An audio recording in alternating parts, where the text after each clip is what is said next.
శ్రీమాత్రే నమః. శ్రీ గురుభ్యో నమః.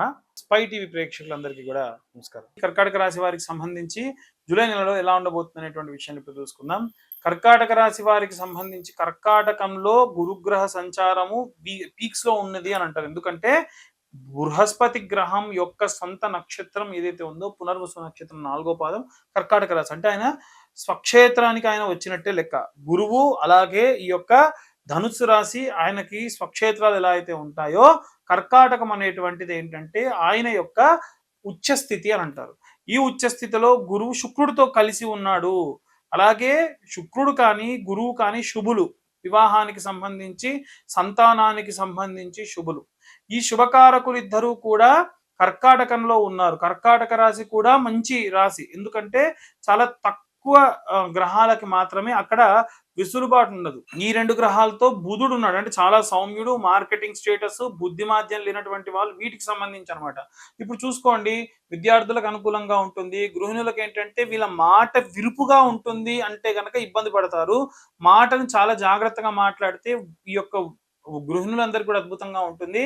ఉద్యోగస్తులు ఎవరైతే ఉంటారో వాళ్ళకి సంబంధించి అనుకోని ఎక్స్పెక్ట్ చేయనటువంటి అప్రిషియేషన్స్, ఎక్స్పెక్ట్ చేయనటువంటి ప్రాజెక్ట్లోకి వెళ్ళడం లాంటివి జరిగే అవకాశం ఉంది. అంటే ఇలాంటి సిచ్యువేషన్స్ గతంలో చూసుంటారు, కానీ ఈసారి ఎందుకో కాస్త ఎక్కువగా ఈ పరిణామాలు జరుగుతున్నాయి అనేటువంటి విధంగా ఉంటారు. అలాగే శుక్రుడు కూడా ఏంటంటే కలత్రకారకుడు. భార్యాభర్తలకు మధ్యలో ఏవైనా చిన్న చిన్న గొడవలు చికాకులు ఉంటే అవి పోవచ్చు. డైవర్స్ దాకా వెళ్ళాలనుకున్న వాళ్ళు కూడా క్యాన్సిల్ చేసుకొని అనుకూలంగా మళ్ళీ ఉండే అవకాశం కూడా గోచరిస్తూ ఉంది. అలాగే ద్వితీయంలో ఉన్నటువంటి కేతువు ఏదైతే ఉందో ఆ యొక్క కేతువు వలన ఏమిటి అని అంటే ఏదైనా స్థిరచర ఆస్తులకు సంబంధించి తాకట్టులో పెట్టడం, దాన్ని లోన్లుగా తీసుకునేటువంటి క్రమంలో అవి సక్సెస్ అవుతారు. అలాగే 8వ స్థానంలో రాహువు, 9ంట ఉన్నటువంటి శనిగ్రహ సంచారాల వల్ల ఏంటంటే అన్ని వర్గాల వాళ్ళు కూడా, అష్టమంలో రాహు ఎప్పుడూ కూడా అస్సలు ఎక్స్పెక్ట్ చేయనటువంటి పరిస్థితులకు వెళ్ళడము, అనుకోని వ్యక్తుల్ని కలవడము, అసలు తప్పు అన్నటువంటి పనులు కూడా వీళ్ళు తెలిసి చేయడం లాంటివి జరగవచ్చు. ఎందుకంటే రాహు అలా ప్రోద్బలం చేస్తూ ఉంటాడు.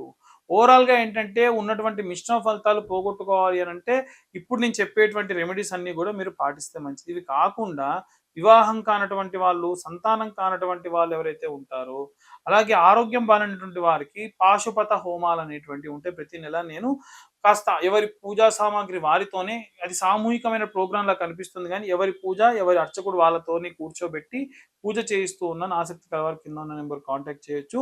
ఇక వివరంగా మీరు రెమెడీస్ ఏమైనా తెలుసుకోవాలి, నెల మేము చేయాల్సినవి, ఏ మంత్రం చదవాలనేటువంటి విషయాల్ని ఇప్పుడు మనం తెలుసుకుందాం. ఇప్పటి వరకు మనం ఈ రాశి వాళ్ళకి సంబంధించి ఎలా ఉండబోతుంది, గ్రహ సంచారాల గురించి మాట్లాడుకున్నాం. వాటి యొక్క ప్రతికూల పరిస్థితులు, అనుకూల పరిస్థితుల గురించి కూడా తెలుసుకున్నాం. ఇప్పుడు మనకి ఈ యొక్క రాశి వారికి ఏ మంత్రం చదవాలి, ఏ రెమెడీస్ తీసుకోవాలి అనేటువంటి విషయాన్ని ఇప్పుడు తెలుసుకుందాం. ముఖ్యంగా విద్యార్థి దశలో ఉన్నటువంటి వాళ్ళు ఎవరైతే ఉంటారో విశేషంగా ఆంజనేయ స్వామికి ఆరాధన చేయండి. విద్యార్థులు, గృహిణులు, ఉద్యోగస్తులు వీళ్ళందరూ కూడా. అందులో ముఖ్యంగా ఏంటంటే వీలైతే శనివారం లేదా మంగళవారం నాడు ఈ నెల మొత్తంలో 1000 సార్లు పూర్తవ్వాలి. చేసినప్పుడల్లా కనీసం మనం ఒక 100 సార్లు ఇప్పుడు నేను చెప్పేది చేయాలి. ఏమిటి అని అంటే ఒక పేపర్ మీద శ్రీరామ అని రాసి ఆ పేపర్లోనే కింద మీ యొక్క కోరికను కోరుకొని, అంటే కోరికను కూడా రాసి సూది దారంతో లేకపోతే మామూలుగా పూలల్లినట్టుగా ఒక 100 సార్లు రాసినటువంటి పేపర్లని అల్లి ఒక దండలా చేసి ఆంజనేయ స్వామి మెడలో వేయండి. దాని వలన విశేషమైనటువంటి విద్య, ఉద్యోగ, గృహ సంబంధించినటువంటి అనుకూల పరిస్థితులు ఉంటాయి. ఎందుకంటే ఆంజనేయ స్వామి వారికి రామనామం పలికి ఆయన మెడలో మీరు వేసేటువంటి కోరిక ఈజీగా తీరుతుంది. అట్లని 100 కోరికలు రాయకండి. వీలైనంత వరకు ఆ 100 కూడా ఒకే రకమైన కోరిక రాయండి.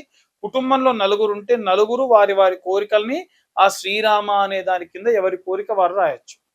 ఇలా రాసి ఈ 108 పేపర్లని కూడా ఒక పూలు ఏదైతే అల్లుతారో అలా అల్లండి. వ్యాపారస్తులు ఎవరైతే ఉంటారో మీ వ్యాపార స్థలంలో అమావాస్యకి కూడా పసుపు కొమ్ములతోని దండల అల్లినటువంటి ఆ యొక్క దండని అమ్మవారి మెడలో వేయండి.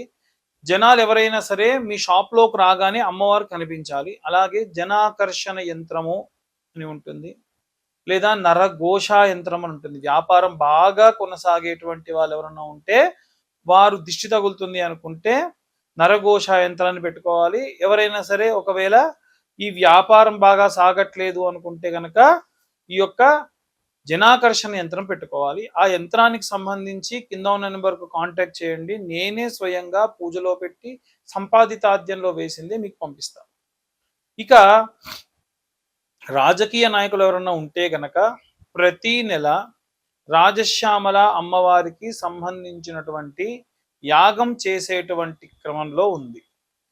ఆ యొక్క యాగంలో పాల్గొనాలి అనుకుంటే కింద ఉన్న నెంబర్కు కాంటాక్ట్ చేయొచ్చు. రాజశ్యామల అమ్మవారికి అభిషేకము, అమ్మవారికి చీర వస్త్రాలు ధరింపచేసి అక్కడ అమ్మవారి దగ్గర ఆచ్ఛాదన చేసినటువంటి ఆ చీరని అలాగే ఆ యొక్క వస్త్రములను మీరు స్వీకరించి హోమంలో పాల్గొనడం వల్ల విశేషమైనటువంటి సత్ఫలితాలు పొందవచ్చు.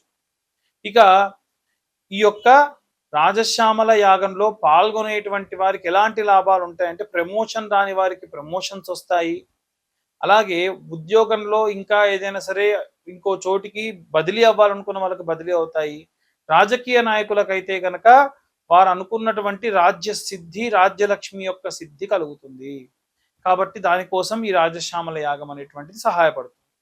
అలాగే ఎవరైతే ఈ యొక్క రైతులు ఉంటారో వాళ్ళు అంతకు మునుపు నెలలో నేను చెప్పింది మీకు చాలా సులువుగా, మీరంతా మట్టికి చాలా దగ్గరగా ఉంటారు కాబట్టి జంటనాగులు ఉన్నటువంటి దేవాలయంలో అభిషేకం చేసి ఆ అభిషేకం చేసినటువంటి నీరు కానీ పాలు కానీ ఎక్కడైతే మట్టిలోకి వెళ్తాయో ఆ మట్టి అంతటిని కూడా వాటిని తీసుకొని వెళ్ళి మీ యొక్క పొలాల్లో చల్లుకోవడం మంచిది. మీ పొలంలో నైరుతి భాగంలో గుమ్మడి పండు అలాగే నిమ్మకాయ పోసి పెట్టండి. పసుపు కుంకుమ వేసే పని లేదు. దీని వలన భూమికి సంబంధించి సారము చాలా అద్భుతంగా పెరుగుతుంది. ఆరోగ్యం బాలేకుండా ఉన్నటువంటి వృద్ధాప్యంలో ఉన్నటువంటి వాళ్ళు ఎవరైనా సరే ప్రతి నిత్యము కూడా సాయంత్రము కాలభైరవాష్టకాన్ని చదవడం మంచిది. దీని వలన విశేషమైనటువంటి మంచి సత్ఫలితాలు పొందుతారు. వీలైనంత వరకు ప్రతి నెల కూడా నాకు వీలైనంత వరకు ఎక్కడెక్కడ ఎవరెవరు ఎలాంటి గురువులు ఏదైనా ఏం చెబుతున్నారు, ఏ పీఠాధిపతులు ఏవి చెబుతున్నారు, మనం జనాలకు ఎంత వీలైతే అంత ఈ రెమెడీస్ని తీసుకెళ్ళాలి అని అనుకుంటూ ఉన్నాము. అవన్నీ కూడా మీకు చెప్పడం జరుగుతూ ఉంది. కాబట్టి వీలైనంత వరకు నా ప్రయత్నం నేను చేస్తూ ఉన్నా. మనం దైవిక ప్రయత్నం, మానవ ప్రయత్నం చేయాలి. తర్వాతకి భగవంతుడా అనాలి. షడ్యమం మానవ ప్రయత్నం, సప్తమం దేవచింతనం. అలాగే జాతకం కోసం చూసేటువంటి వాళ్ళు ఎవరైతే ఉంటారో 120, 150 పేజీల జాతకాన్ని పూర్తిగా డీటెయిల్డ్గా ఒక పీడిఎఫ్ రూపంలో మీకు ఇస్తాను. మీతో డీటెయిల్గా మాట్లాడతాను. అలాగే ఈ యొక్క పీడిఎఫ్కు సంబంధించి కావాలి అనుకున్నటువంటి వాళ్ళు కింద ఉన్న నెంబర్కి మీ పేరు, మీ date of birth, time, place WhatsApp చేస్తే డీటెయిల్డ్గా జాతకం అంతా కూడా మీకు అందించడం జరుగుతుంది.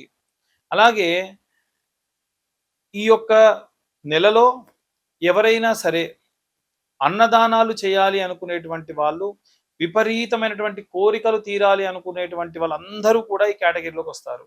మీరందరూ కూడా నిత్యం అన్నదానం చేసేటువంటి వాళ్ళే. ఎలా చేయాలండి అనంటే ఒక పిరికెడు బియ్యం మీరు అన్నం వండుకునేటప్పుడు కొత్త డబ్బాలో వేయండి. తూచా తప్పకుండా 3 నెలలకో 4 నెలలకో 6 నెలలకో ఆ బియ్యం ఎంత జమ అయితే అంత ఎక్కడ అన్నదానం జరుగుతుంటే అక్కడ తీసుకెళ్ళి ఇవ్వండి. దానివల్ల నిత్యం అన్నదానం చేసినటువంటిది మీ అకౌంట్లో పడుతుంది. కాబట్టి ఈ రెమెడీస్ అన్నీ కూడా ఏంటంటే మనము మనుషులుగా పుట్టి దేవుడికి ఎంత చేరువుగా అవ్వాలి, మానవత్వానికి ఎంత దగ్గర అవ్వాలి అనేటువంటివి మిళితం చేస్తూ మీ అందరికీ అందించడం జరుగుతుంది. సర్వే జనా సుఖినో భవంతు. స్వస్తి.